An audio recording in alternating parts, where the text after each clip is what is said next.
الحمد للہ رب العالمین والصلاة والسلام علی ما کان نبیا و آدم بین الماء والتین اما بعد فاعوذ باللہ من الشیطان الرجیم بسم اللہ الرحمن الرحیم۔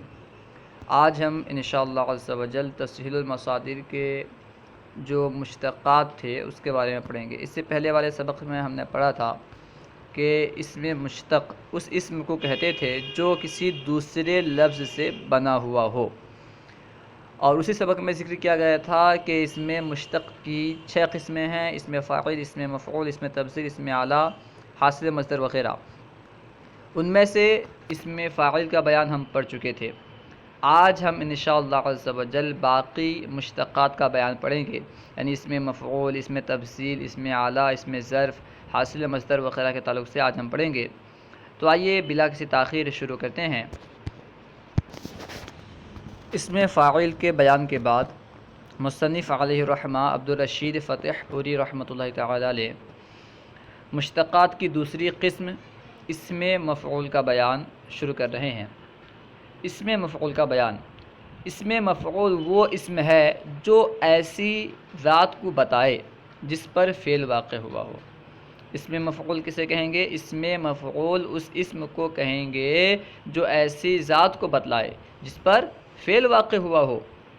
مصدر کے آخری نون کو ہا سے بدل کر اسم مفعول بناتے ہیں۔ سب سے پہلے تعریف بیان کی، تعریف بیان کرنے کے بعد اسم مفعول کس طرح بناتے ہیں اسے بیان کر رہے ہیں کہ مصدر کے آخری نون کو ہا سے بدل دیں گے۔ مصدر کے آخر میں جو نون آتا ہے، جیسے کردن، کوئی بھی مصدر لے لیں، فارسی میں ہر مصدر کے آخر میں نون آتا ہے، تو مصدر کے آخر میں جو نون آتا ہے اس نون کو ہا سے بدل دینا ہے، بس اسم مفعول تیار ہے۔ نون کو ہا سے بدلیں گے تو اسم مفعول بن جائے گا۔ جیسے دیکھیں پروردن ہے، پروردن کے آخر میں جو نون ہے اسے ہا سے بدلیں گے تو کیا ہوگا؟ پروردن سے پروردہ، پروردن تھا پروردہ ہو گیا، تو یہ ہو گیا مفعول، پروردن سے پروردہ۔ یہ تو فارسی سے اسم مفعول بنانے کا طریقہ تھا، یعنی فارسی میں کس طرح ہم اسم مفعول بنائیں گے اس کا طریقہ بیان ہوا۔ اردو میں کس طرح اسم مفعول بنایا جائے گا، حاشیے میں ذکر کیا گیا ہے۔ اردو میں ماضی مطلق کے آخر میں ہوا زیادہ کر کے اسم مفعول بناتے ہیں۔ اردو میں کس طرح بناتے ہیں؟ ماضی مطلق کے آخر میں لفظ ہوا کا اضافہ کرتے ہیں تو اسم مفعول بن جاتا ہے۔ جیسے پالا، یہ ماضی مطلق کا صیغہ ہے پالا، اس کے آخر میں ہوا لگائیں گے تو کیا ہوگا؟ پالا ہوا۔ اس طرح مارا، ماضی مطلق کا صیغہ ہے، اس کے آخر میں ہوا لگائیں گے تو کیا ہوگا؟ مارا ہوا۔ الحاصل یہ کہ اردو میں ماضی مطلق کے آخر میں لفظ ہوا بڑھا کر اسم مفعول بناتے ہیں۔ اب مصنف علیہ الرحمہ اسم مفعول کی گردان بیان کر رہے ہیں۔ گردان اسم مفعول، سب سے پہلے صیغہ ہے، اس کے نیچے فارسی ہے، اس کے نیچے اردو ہے۔ تو دیکھیں فارسی دیکھیں، پروردہ، پروردہ کا معنی ہے پالا ہوا، یہ واحد کا صیغہ ہے۔ پروردہ پالا ہوا واحد کا صیغہ ہے۔ پروردگان پالے ہوئے، یہ جمع کا صیغہ ہے۔ پروردگان پالے ہوئے جمع کا صیغہ ہے، جمع۔ اب اس میں مفعول کے بیان سے فارغ ہونے کے بعد مصنف علیہ الرحمہ مشتقات کی جو تیسری قسم ہے، مشتق کی جو تیسری قسم ہے اسم تفضیل، اس کے بارے میں بیان کر رہے ہیں۔ اولاً تو اس کی تعریف بیان کر رہے ہیں۔ اسم تفضیل وہ اسم ہے جو کسی کام کرنے والے کی بڑائی ظاہر کرے۔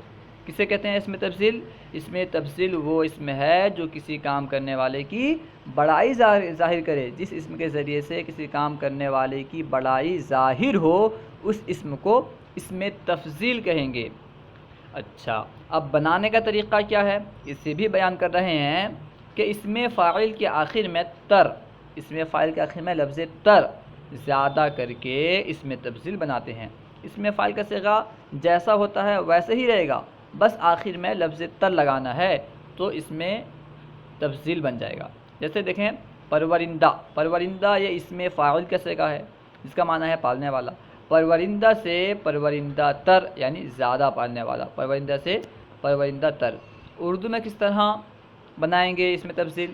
اردو میں اسم تفضیل بنانے کے لیے شروع میں لفظ زیادہ لگائیں گے تو اسم تفضیل بن جائے گا۔ جیسے پالنے والا تو اس کو شروع میں زیادہ لگائیں گے تو کیا ہوگا؟ زیادہ پالنے والا۔ اردو میں اس میں تفصیل بنانے کے لیے شروع میں لفظ سے زیادہ بڑھائیں گے۔ اب گردان بیان کر رہے ہیں، اس میں تفصیل کی گردان یہاں پہ ذکر کر رہے ہیں۔ گردان اس میں تفصیل، سب سے پہلے صیغہ ہے، پھر فارسی ہے، پھر اس کا اردو میں ترجمہ ہے۔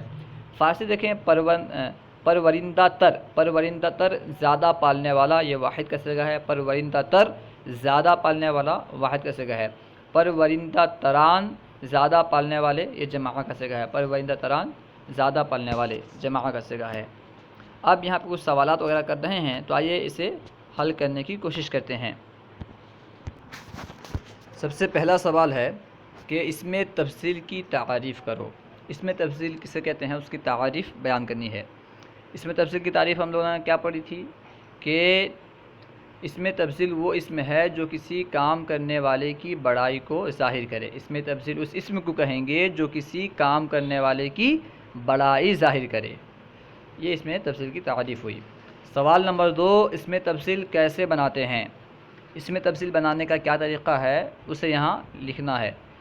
اس میں تفصیل بنانے کا طریقہ یہ ہے کہ اس میں فاعل کے آخر میں لفظ تر لگا دیں۔ اس میں فاعل کے آخر میں لفظ تر لگا کر کے اس میں تفصیل بناتے ہیں۔ سوال نمبر 3، نویسندہ سے اس میں تفصیل کی گردان کرو۔ نویسندہ سے اس میں تفصیل کی گردان کیا ہوگی؟ نویسندہ تر، نویسندہ تران، نویسندہ تر، نویسندہ تران۔ نویسندہ تر یہ واحد کا صیغہ ہوگا، نویسندہ تران یہ جمع کا صیغہ ہوگا۔ سوال نمبر 4، بخشندہ تر کا ترجمہ کرو۔ بخشندہ تر کا ترجمہ ہوگا، معنی ہوگا زیادہ بخشنے والا۔ بخشندہ تر زیادہ بخشنے والا۔ سوال نمبر 5، آورندہ تران کیا صیغہ ہے؟ آورندہ تران جمع کا صیغہ ہے۔ آورندہ تران جمع کا صیغہ ہے، جس کا معنی ہوگا زیادہ لانے والے۔ آورندہ تران جمع کا صیغہ ہے، بس اتنا ہے کہ جمع کا صیغہ ہے۔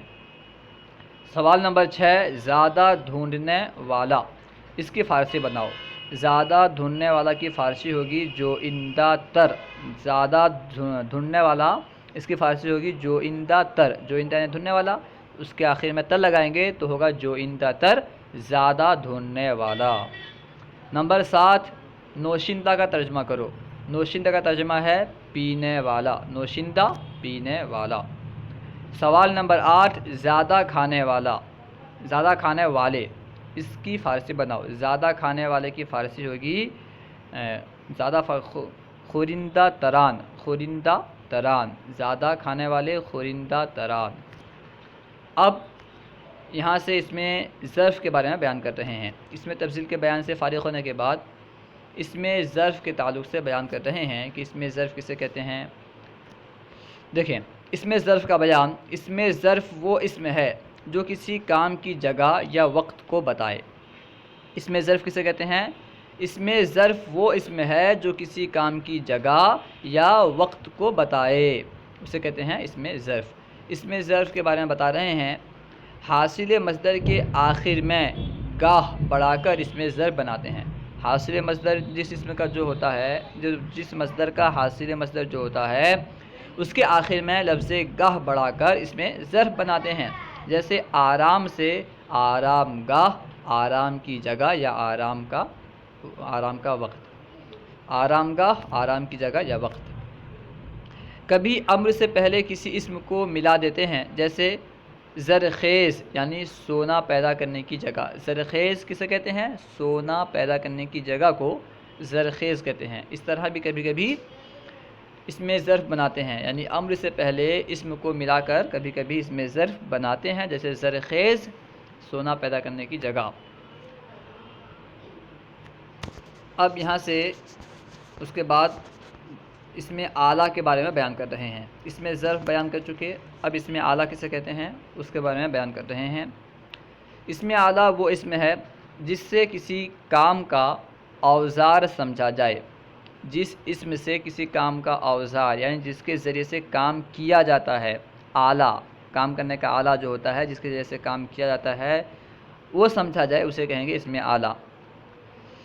اس میں اعلیٰ وہ اسم ہے جس سے کسی کام کا اوزار سمجھا جائے، یعنی کام کرنے کا آلہ سمجھا جائے، جس کے ذریعے سے کام کیا جاتا ہے وہ سمجھا جائے، تو اسے کہیں گے اس میں اعلیٰ۔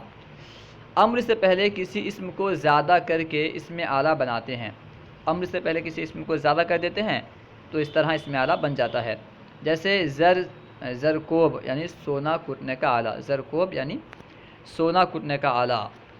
اب حاصل مصدر کے تعلق سے بیان کر رہے ہیں، حاصل مصدر کا بیان۔ حاصل مصدر وہ اسم ہے جو مصدر کا نتیجہ بتائے۔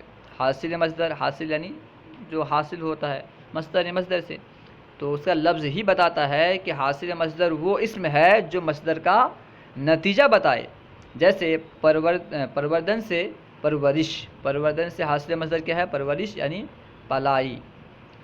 اس کے بنانے کا بھی کوئی خاص قاعدہ مقرر نہیں، یعنی حاصل مصدر بنانے کا کوئی خاص قاعدہ مقرر نہیں ہے کہ اس قاعدے کے تحت حاصل مصدر بنا لیا جائے، بلکہ یہ سماعی ہے، لہٰذا ہر مصدر